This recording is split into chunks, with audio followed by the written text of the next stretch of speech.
que la Banque du Canada allait maintenir juste à cause de l'incertitude de qu'est-ce qui se passe avec l'Iran et les États-Unis. Une journée, on a un accord, ils sont prêts à signer. L'autre journée, ils recommencent à se taper sa gueule.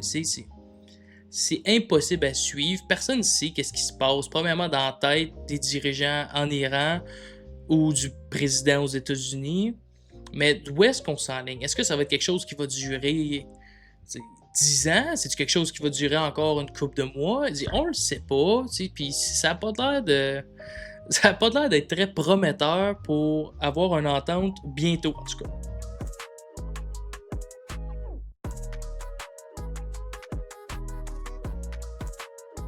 Avertissement.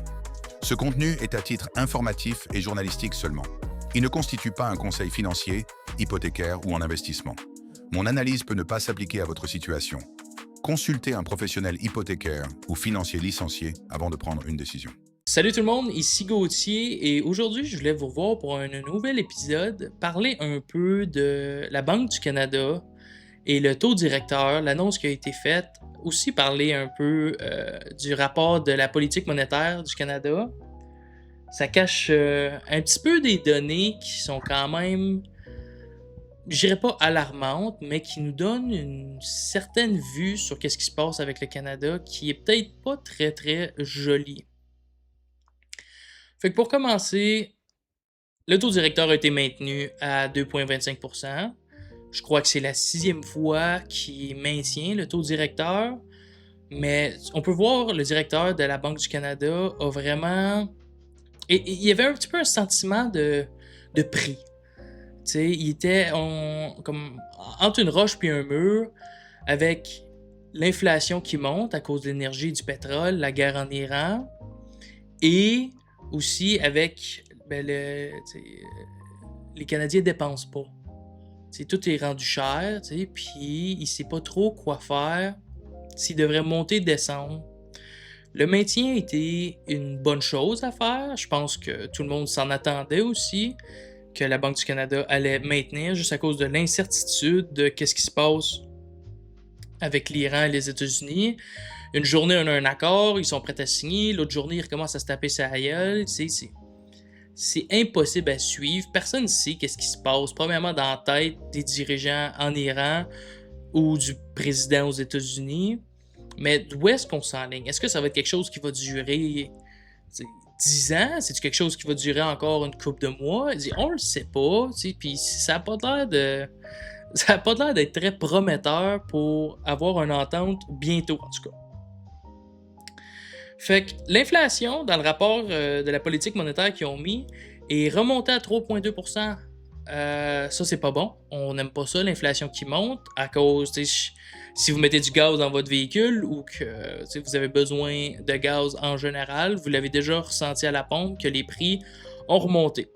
Ça, encore une fois, c'est à cause que là, il y avait un accord de paix, puis là, finalement, il n'y en a plus. Ils ont recommencé à se taper sa gueule, fait que là, l'offre et la demande du pétrole a fait que ça coûte plus cher à la pompe. T'sais.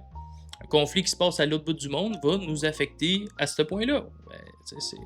C'est juste ça, c'est ça le pétrole. Hein? Mais là, pour parler plus un peu du rapport de politique monétaire, oui, il y a l'inflation, mais il y a aussi d'autres chiffres qui sont très intéressants. C'est le taux de chômage et les emplois au Canada. On a vu une baisse pour le taux de chômage qui est très bon. Et on a vu qu'on a plus d'emplois qui ont été créés en mai au Canada. Mais là, un certain problème que je vois en arrière de ça, c'est que ces chiffres-là sont vraiment trompeurs. Pour ce qui est du taux de chômage, on sait très bien qu'au Canada, les Canadiens et Canadiennes font juste pas de bébés. Notre démographie n'augmente pas, à moins qu'on ait de l'immigration, comme qu'on a vu pendant le temps de Justin Trudeau, qui avait une politique d'immigration très forte, qui a fait que notre démographie a augmenté.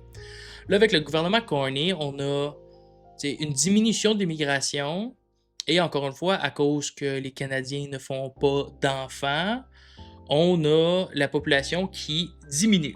Fait que là, où est-ce que je veux m'aligner avec ça et le taux de chômage, c'est que vu que la population diminue au Canada, c'est sûr que le taux de chômage va diminuer aussi. Et puis là, si on parle d'immigration, il y a beaucoup de gens qui vont aussi partir de belles provinces, je pense à Toronto, je pense à Montréal, qui vont partir pour aller dans d'autres provinces ou dans d'autres régions où est-ce qu'il va y avoir de l'emploi et où que l'économie est plus favorable. L'exemple le plus marquant qu'il y a, c'est Toronto, avec l'Alberta surtout. Beaucoup de gens qui partent de Toronto pour aller vers l'Alberta ou d'autres provinces en général. Parce que premièrement, Toronto est juste tellement cher à vivre dedans.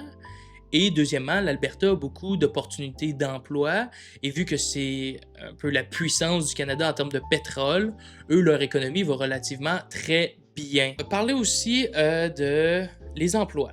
Les emplois aussi, je trouve que c'est un chiffre qui est un peu trompeur, même si ça nous donne des bonnes nouvelles, qu'on peut se dire que oui, il y a plus d'emplois au Canada. Mais si on regarde vraiment en détail ces emplois-là, c'est beaucoup du saisonnier et du temps partiel, majoritairement, on va dire, dans la restauration. Ça, c'est pas des emplois qui fait, si je peux me permettre de le dire, réellement rouler l'économie canadienne. C'est surtout qu'est-ce qui va être manufacturier, construction, n'importe quoi qui va vraiment faire des biens, qui va fournir à l'économie canadienne. Là, qu'est-ce qu'on a vu, c'est que c'est beaucoup des emplois, temps partiel, saisonniers, mais que malheureusement, on a encore perdu, pour un autre mois consécutif, des emplois dans tout ce qui est manufacturier. On peut penser tout de suite au Québec, que le Québec est la place qui a été le plus touchée depuis le début de la guerre des tarifs avec les États-Unis. Le Québec est une province très manufacturière. Ils construisent au Québec et c'est juste une province très, très, très manufacturière. Si je me trompe pas, ils sont pas loin de 60 000 emplois qui ont été perdus au Québec. Ça fait très, très mal. Puis là, statistiquement, ils vont dire que oh, mais on a plus d'emplois. On n'est pas dans le négatif, on est dans le positif, mais on remplace des emplois qui sont, on va dire, bien payés, syndiqués, avec un fonds de pension pour des emplois saisonniers qui vont moins faire rouler l'économie. Fait que c'est des données qui sont un peu trompeuses, mais on est dans le positif, on va le prendre et les taux directeurs n'ont pas bougé. La majorité des gens vont être très contents de ça, surtout pour cette année parce qu'on est dans une des plus grandes vagues qu'on n'a jamais vues au Canada de renouvellement d'hypothèques. Alors, si on a un maintien du taux directeur, les gens sont contents. Là, une autre chose que aussi je voulais emmener, c'est le directeur de la Banque du Canada, quand il a fait son annonce, on a pu vraiment voir que, comme je disais plus tôt, qu'il était incertain, qu'il était pris entre, on va dire, deux murs. D'un côté, il aimerait ça les descendre pour donner plus d'espace à respirer pour les Canadiens, mais qu'à cause que l'inflation monte tellement à cause de l'énergie, qu'il se sent aussi obligé de les monter pour après ça calmer l'inflation. Il a dit que pour cette annonce-ci, qu'il n'a pas pris en considération l'énergie, le pétrole, vu que c'est une donnée qui est incertaine, qui est non fiable. Je peux comprendre, mais si on pense à la majorité des gens, des Canadiens, c'est déjà difficile survivre. Le coût de la vie est rendu très cher. Si je ne me trompe pas, depuis 2019, il y a une augmentation d'environ 30% pour les paniers d'épicerie des Canadiens. Puis là, si on parle du bœuf, on parle de presque 60% d'augmentation sur le bœuf, puis c'est absolument absurde. Et en plus de ça, si le pétrole commence à empoisonner le reste de l'inflation, parce que pour l'épicerie, tu as besoin de transport, le fermier a besoin d'engrais. Si vous ne savez pas, oui, l'énergie, il y a des engrais qui sont inclus là-dedans. Peut-être faire une vidéo là-dessus, parce qu'il y a beaucoup de gens qui ne le savent pas. En tout cas, les engrais sont rendus à quasiment 30% plus cher. Ça veut dire que là, les fermiers, il faudra qu'ils payent plus cher. Ça veut dire qu'ils donnent la facture plus salée aux consommateurs. En tout cas, peut-être en parler une autre fois de ça. Mais que c'est ça, oui, c'est très cher pour les Canadiens. Et que si ça continue, la guerre États-Unis-Iran, que là, le pétrole va tout empoisonner le reste de l'inflation, qui va faire que ça va être encore plus difficile à survivre. Fait que, il est très pris. C'est très clair à mes yeux que tant qu'on n'aura pas une solution au conflit ont, ben, je veux dire, quand les généraux un peu fuckés en Iran, puis le président des États-Unis qui est aussi pas mal fucké, c'est une guerre bizarre entre ces deux-là. En tout cas, c'est. Tant qu'on n'aura pas d'accord ou quelque chose de concret entre ces deux-là pour qu'on arrête de se taper sa gueule puis qu'on puisse rouvrir le détroit d'Ormuz et d'avoir du pétrole qui se fait délivrer au monde, même si majoritairement, je pense que c'est plus pour l'Asie que le détroit est utilisé. L'offre et la demande, ça fait que le marché du pétrole augmente. Tant qu'on n'aura pas d'accord, l'inflation, on n'aura pas de baisse du taux directeur, puis ça, je peux vous le confirmer. Là, en gros, aussi, ce que je veux dire par ça, c'est si vous renouvelez en 2026, je pense que 2026-2027, on a la plus grande vague de renouvellement hypothécaire qu'il y a eu au Canada. Ça serait une bonne idée d'appeler votre courtier d'avance, que ce soit moi ou quelqu'un d'autre, que vous appelez votre courtier d'avance pour sécuriser un taux d'intérêt avant qu'il monte. Puis plusieurs personnes ne savent pas. Si on dit, vous m'appelez, on fait votre paperasse ensemble, on vous donne une préapprobation et que sur celle-là, vous avez 4% d'intérêt, de taux d'intérêt. Si on va dire la Banque du Canada, par pur miracle, la guerre est finie avec l'Iran et les États-Unis, l'inflation s'est calmée et le gouvernement se sent bien de baisser le taux directeur et que le taux directeur il baisse. Vous pouvez juste prendre votre contrat, le déchirer, aller recontracter au taux du marché qui est présent en ce moment. Et à l'inverse, si on va dire que là, la guerre continue, l'inflation continue à augmenter, vous pouvez sécuriser ce taux d'intérêt-là pour jusqu'à 120 jours. Ça, c'est 4 mois. Fait que, 4 mois d'avance, ça serait une bonne idée de tout de suite aller chercher votre taux d'intérêt, juste le faire. C'est 100% gratuit, juste aller le chercher. Vous avez un chiffre, c'est ça que vous avez pour l'instant. Si après ça, vous nous rappelez, dites, OK, le renouvellement est là dans 1 semaine, 2 semaines, j'aimerais juste qu'on réévalue le marché. Est-ce qu'on est capable d'avoir quelque chose de plus bas? On va regarder. Si non, il n'y a rien qui est plus bas, vous pouvez garder celle-là qui a été mise sur votre contrat. Et si on trouve plus bas, vous pouvez prendre la nouvelle que vous. Le nouveau taux d'intérêt qu'on vous offre, déchirer le vieux contrat et tout est bien.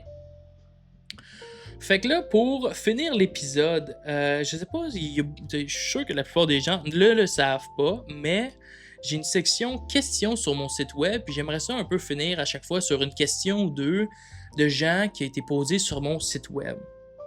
Alors, ici, on a Karine de Sudbury qui aimerait avoir des conseils en investissement immobilier pour ce qui va être du locatif. Je vais me lancer, je vais vous dire qu'est-ce que c'est pas un conseil, je fais juste de ce que je vois en ce moment. Peut-être pas une bonne idée de le faire tout de suite, mais si on va dire que vous voulez vraiment le faire, puis c'est un objectif, on est dans un marché qui est un peu plus négociable. Les gens y achètent pas beaucoup, puis le nombre de propriétés qui se font mettre à vendre augmente. Fait qu'il y a un petit peu plus de marge de négociation, mais même à ça, est-ce que ça vaut la peine? Bof. Si tu me parles d'un condo à Toronto, je te dis tout de suite non. À Toronto, c'est un marché qui est complètement dégueulasse en ce moment. Les condos, le prix n'arrête pas de tomber. Là, tu vas peut-être te dire, OK, mais là, les prix tombent, c'est un bon moment pour acheter. Oui, mais même à ça, en ce moment, il y a tellement de problèmes à Toronto pour ce qui est alentour des condos que ce ne serait pas une bonne idée. Là, assez de parler de Toronto. Toi, tu es à Sudbury. Si tu veux vraiment le faire, tu peux le faire. Mais il faut quand même que tu dises que les taux d'intérêt sont quand même hauts. Et il y a beaucoup de constructions qui se font en ce moment dans tout le Canada en général pour ce qui est du locatif. Là, ça veut dire qu'il va y avoir plus d'offres. Et si la demande, on va dire, elle n'augmente pas que la demande, ça veut dire que là, tu vas plus compétitionner avec les autres pour avoir un prix qui est compétitif. Là, ça va faire descendre ta marge de profit. Puis est-ce que c'est vraiment ça que tu veux? Bof. Moi, personnellement, je dirais au monde en ce moment, on n'est pas vraiment dans un marché qui est très favorable. On peut pas dire que c'est un marché qui est vraiment acheteur. Si tu veux acheter, non. On est dans un marché un peu pas mal mix. Je dirais d'attendre. Investis ton argent, essaye de le faire fluctuer jusqu'à temps que tu aies environ 20% pour ce que tu aimerais acheter. Puis après ça, pense à l'acheter. Là, j'espère que j'ai quand même pas pire répondu à votre question, Madame Karine. Euh, avec le taux d'intérêt puis les prix qui augmentent, je sais pas. Il faudrait que vous m'appeliez. On pourrait en parler un peu plus one-on-one. Il manque un peu d'informations pour que vraiment je fasse une décision précise. En tout cas, si vous voulez renvoyer une question, ça serait dans quelle région est-ce que vous voudriez acheter et ce serait quel style d'investissement? Est-ce que ce serait un condo? Les condos, je sais que ça, je vous dirais non. Probablement pas. C'est un triplex, peut-être, on peut en parler. Mais à part de ça, je pense pas que ce serait la meilleure des idées. Fait que sur ça, merci tout le monde d'avoir écouté mon petit podcast. La première fois que je fais un épisode un peu comme ça, de moi qui parle, je réalise de plus en plus que j'ai de la misère à garder le fil un peu de qu'est-ce que je dis et que je suis quelqu'un qui aime beaucoup parler et beaucoup d'idées qui passent dans la tête. Fait que, en tout cas, je saute du coq je saute du coq à l'âne très très très facilement. Mais si vous avez aimé ma vidéo, abonnez-vous s'il vous plaît, c'est gratuit, ça montre un peu que je fais un bon boulot. Pas besoin de mettre la petite belle ni rien, juste vraiment si vous avez aimé qu'est-ce que vous regardez, laissez-moi un like, un abonnement, quelque chose. Vraiment, ça va me faire plaisir, moi j'adore ça. Quand j'ai un nouveau abonné sur TikTok ou Instagram, n'importe quoi, je vais voir ma femme, je dis hey, regarde, j'ai un nouvel abonné. Fait que merci à tout le monde qui va le faire. Si vous le faites pas, c'est correct. Sur ça, j'espère vous voir la prochaine fois. C'est ici Gauthier, puis à plus!